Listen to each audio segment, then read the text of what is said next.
There's no way a fidgety and skeptical news anchor would ever have started meditating were it not for the science. The science is really compelling. It shows that meditation can boost your immune system, lower your blood pressure, help you deal with problems ranging from irritable bowel syndrome to psoriasis.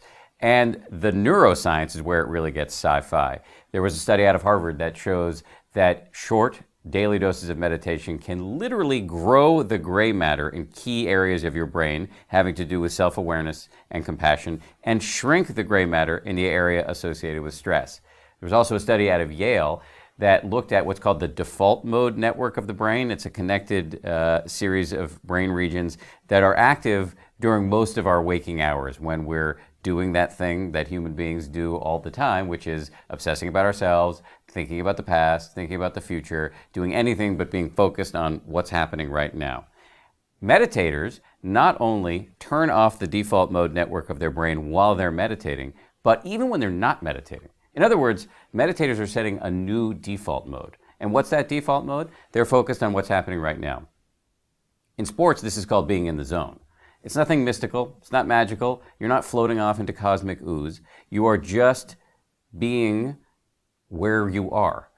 The cliche in self-help circles is being in the now.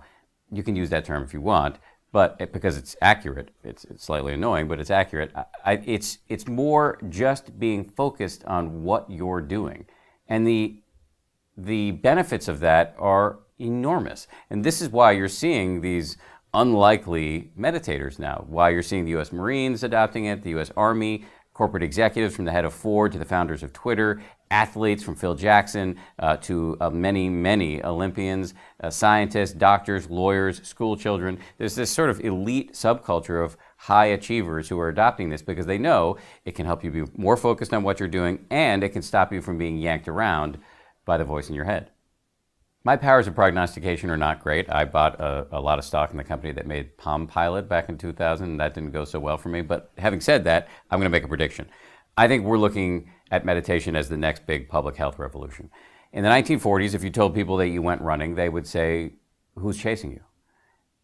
Right now, if you tell people you meditate, and I have a lot of experience with telling people this, they're going to look at you like you're a little weird most of the time. That's going to change. Meditation is going to join the pantheon of no-brainers like exercise, brushing your teeth, and taking the meds that your doctor prescribes to you.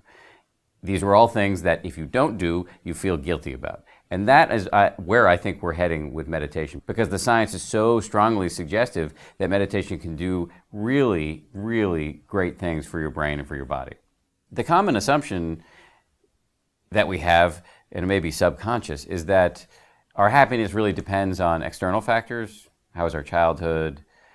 Have we won the lottery recently? Did we marry well? Did we marry at all? But in fact, meditation suggests that happiness is actually a skill, something you can train just the way you can train your body in the gym. It's a self-generated thing. And that's a really radical notion.